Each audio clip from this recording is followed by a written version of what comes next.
Now, we're going to be concealing her identity, even disguising her voice over her own safety concerns. Thank you for joining us.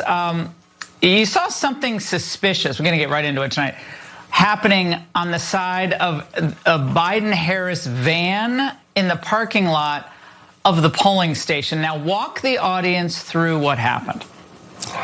I went out to go for a walk on my break, and I probably had a 150, 175-foot stretch where I was walking. The Biden van was parked along this stretch, and I was walking to it, so about 150 feet. I was walking, and I could see these people hand over what appeared to be white envelopes, just hand over onto this table. And as I got closer, the envelopes were being torn open. There were two people dropping the envelopes and two people ripping them open and turning and facing the van and drawing on them or marking them. And as I got closer, as I was walking, they would put things down and pick more paper up and mark on the van and then put it down and pick some more up. And as I got closer, I thought, those are ballots. And I didn't, I was in my polling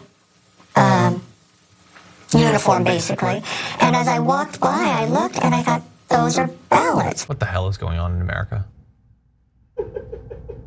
Have you no self-respect, Laura Ingraham? Like, I know you don't respect our democratic process. I know you don't respect democracy. Do you respect yourself?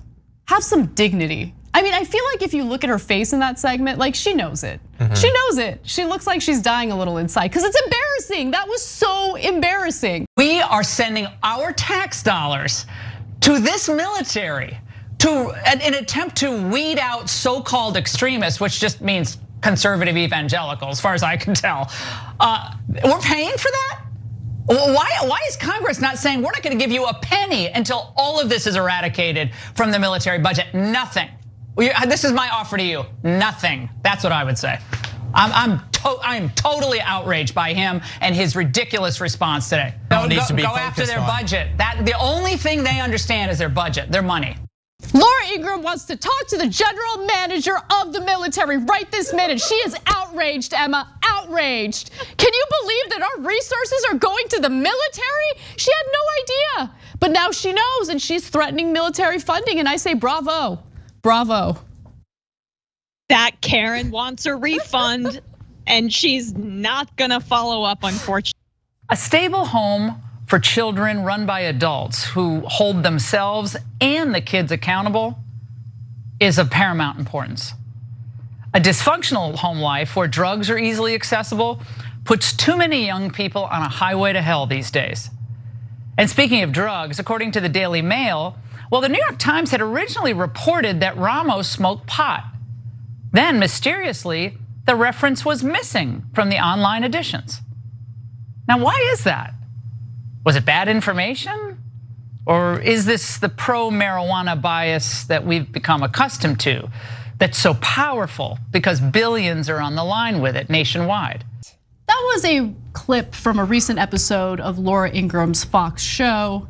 And yeah, you heard her correctly. She doesn't want to blame easy access to guns on the mass shooting that led to the slaughter of 19 fourth graders and 2 teachers. She wants to blame pot, which makes me refer to a point I've made pretty much every time this topic comes up, which is if you're gonna make a comment about how pot makes people violent, you're gonna have to smoke pot first or consume it. You don't have to smoke it, you can go ahead and eat it, however you'd like to consume it. There are drinks these days. But the notion that marijuana of all things is to blame for the mass shooting is so incredibly ignorant and intentionally deceptive. And yes, I say intentionally because Laura Ingraham, like all the other right-wing gun lobby loving goons, want to find any scapegoat to deflect and avoid having to talk about what guns in this country has led to, the death and destruction that they provide cover for time and time again.